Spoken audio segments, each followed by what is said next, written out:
I'm Lauren Green, and you're in the Strategy Room. The United States and China are not budging over Beijing's disputed control over parts of the South China Sea. The U.S. and its allies are raising concerns over Chinese land reclamation projects in the region, essentially making man-made islands in the middle of the sea that many consider as a way of Beijing expanding their influence. Well, here with reaction are Chris Griffin, Executive Director of the Foreign Policy Initiative, and Dean Cheng, Senior Research Fellow at the Heritage Foundation. Welcome to you both.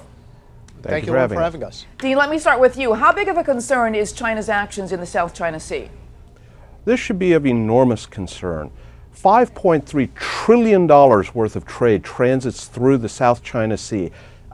This is one of the major arteries for world trade, for global economies, and China's actions are clearly an attempt to establish dominance over this vital set of waterways. It also is a direct challenge to long-standing American concerns over freedom of navigation and the idea that the oceans are basically supposed to be accessible to all. China's attitude is more and more, no, this is our territorial waters that you can pass through with our permission. Chris, and your take as well?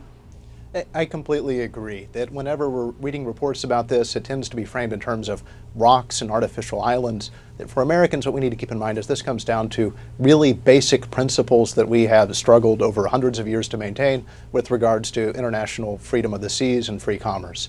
This really cuts to the core of American interests. And when you talk about cutting to the core, what is China really essentially trying to do here, Chris? So within the South China Sea, that in the last year, for example, they've reclaimed about 4 square kilometers of land where there previously was not or was just rocks. As the Chinese go forward with this, that they're making the claim that this is our territory and the waters surrounding it within about 12 nautical miles is our territorial waters. From the American position, these are international waters and they should be allowed for free transit. And Dean, one of the issues being brought up is that China actually can use this at more of a military basis to have access to the Pacific Ocean. What do you see? Well, we know that at least one and possibly 2 of these islands, they're preparing to build airstrips on them. These airstrips are almost certainly not intended to bring in tourists or anything like that to these artificial islands, but instead look like they are basically being prepared to allow them to base fighter aircraft or military helicopters out there. Once you do that, the Chinese will be able to establish essentially an even stronger claim by being able to deploy military units directly into the middle of the South China Sea, which right now they can't quite reach to. You know, Chris, it seems that China has been making these islands in secret. Did they think they would get away with it at all? Well, to the degree that they've been contesting these waters, and it's worth pointing out that these islands, particularly surrounding the Spratly Islands, are contested by multiple countries around the South China Sea, Vietnam, Malaysia, Brunei, the Philippines especially. So this has been an ongoing conflict. In 2012, it became very nearly an armed conflict with the Philippines. So their activity broadly has been very visible. That in terms of building these islands, this is something that satellite imagery has revealed, and that's what's really raised the stakes as the United States considers how to respond to that. Yeah, and Dean, the same thing on the same line. It seems as though China is trying to establish some kind of dominance in that region, to establish it firmly. Yes, absolutely.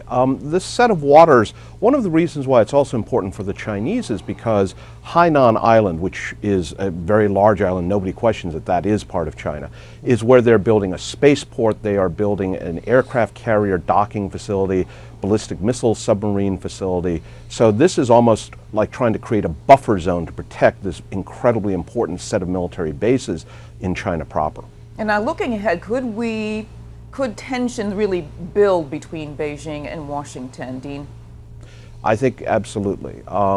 One of the things that all sides have tried to do is to avoid militarizing the issue. The Chinese have in the past tended to rely on what are sometimes termed white hulls, their version of their Coast Guard.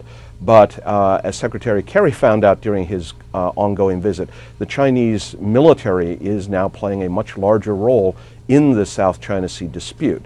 With the possible introduction of the U.S. Navy into the area, we are looking now at the possibility of the 2 militaries staring at each other essentially across radar screens and from one bridge to another. And Chris, can the U.S. do more? I mean, Secretary Kerry on his visit, they were all smiles, a lot of tension, but Could the U.S. do more?